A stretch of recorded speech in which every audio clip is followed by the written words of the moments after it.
Alright, in this tutorial we're going to go over how to find the missing coordinates using the slope of a function that is linear. So we're going to be given a line with a slope of -1 that is passing through a point where we're given an x-coordinate but the y is unknown, and then the other coordinate we are given both the x and the y coordinate. So it's almost like finding slope but backwards. So using our algebra skills in order to isolate and find this variable r by itself to determine what that value is and what the entire point that it's traveling through. So remember, we still need to use our slope formula.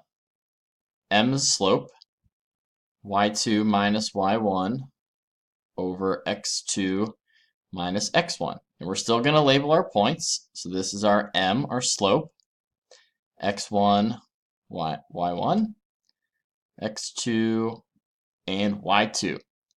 Then all we have to do is plug in these four values into our fraction, and then our slope into -1.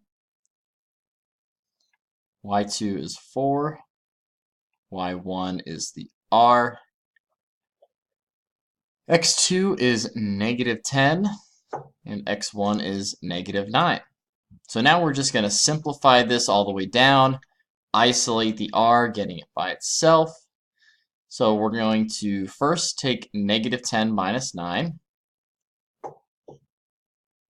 to get -19. Then we're going to take that -19 and multiply by both sides.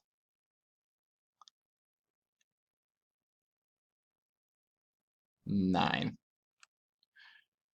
So then we get -19, or positive 19 actually, because double negative equals positive, equals 4 minus r. Subtract 4 on both sides.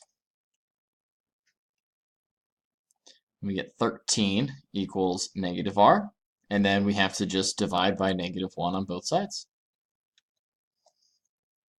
So r is equal to -13. That would be the coordinate that plugs back into this point that fits the line that goes through those 2 points with the slope of -1. And now it still works with fractions, and it still works even if your coordinate is an x-coordinate. I'm still going to use the same type of labeling system, where this is my first point, and this is my second point. Sometimes it does make it a little bit easier if the unknown variable is your second point, but again, as long as you're staying consistent in the order of which you're subtracting, then it doesn't matter. So our slope m, -1 over 3, equals y2 minus y1 over x2, which is q, minus x1. So let's go ahead and simplify the numerator first. 10 minus 8 is 2.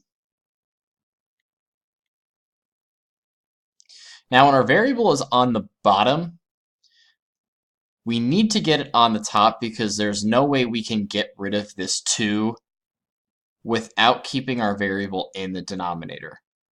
So a way that you can get your variable in the numerator is by following your golden rule of algebra, and whatever you do to one side of the equation, you have to do to the other. So if you're going to flip and put your numerator on top, you also have to do the exact same thing on the other side.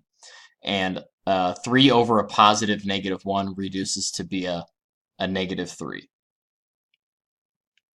And then this becomes q minus 10 over 2. If you want to put this 1 on bottom, you can, but because it's 1, I'm just helping to reduce this to be a little bit easier to deal with.